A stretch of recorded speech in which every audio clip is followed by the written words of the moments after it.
Oh, I feel relieved. It was a terrible tenure. It's the worst Chelsea manager I've seen in my time. Didn't acclimatise to the expectations. Players were only regressing. There's a lot of talented players in that squad. You can throw bloated at it. Or at times when we didn't have enough players, he was dreadful. Tactically, we were a myth. He didn't fit the club culturally in the slightest. There was no connection with the fans whatsoever. Every time he spoke, it got worse. He's not the manager to be at a club at the level of Chelsea. Not at this stage in his career. Maybe one day. Maybe Spurs might look at him currently. No, Chelsea were never winning league titles, Champions League titles, which is the goal at a club like Chelsea under Graham Potter. I'm glad Bowley has realised the error of their ways. It's quite mad how Bowley and co have tried everything to not be like Roman, but in fact have sacked 2 managers in the same season, which even Roman never did. Anyway, as for candidates, look, it stinks of Nagelsmann. Obviously, we have Vivell on the board now, who worked with him at Leipzig, left his current club, Project Mould. It makes sense, and naturally he'd be favourite. Luis Enrique is another big candidate. Obviously, he managed Barcelona during those MSN years. They did fantastic with him. In Spain, they were very impressive in the Euros. I know the World Cup was underwhelming. Neither of these are actually my first choice, and I've had to think about this for a while now. I know who I want, and I actually believe is attainable.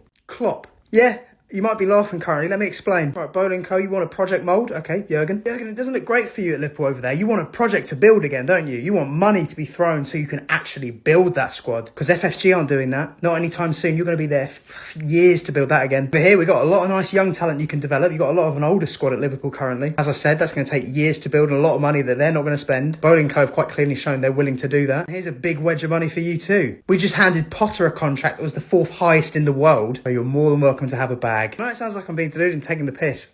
I think you could get him. Liverpool and Klopp are at a crossroads here. It's either you back him to the hill to build again, or you start fresh with the manager. It's easier to replace a manager than his entire squad, particularly when you're a club that's not going to spend so freely. As much as I know how much he loves Liverpool, the club, the city, and the connection he has with the fans, the blood would ultimately lie on the hands of FSG, and I think Liverpool fans know that. Regardless of whether it was us or not, let's say a Madrid had come in for him in the summer, if he were to go there, I don't think they would hold him to any anger. Maybe because we're an English club, it would be a bit different, but honestly, I'm fine giving JT the rest of the job for the rest of the season because it can't actually get worse. We'd have gone to Real Madrid in a week or two and lost 5 or 6-0 in the first leg. It would have been done. Honestly, that's the expectation I had. So give him that and work something out with him. Ultimately, I do think it will be Nagelsmann. Yeah, after I've thought about it a lot, I think it's doable.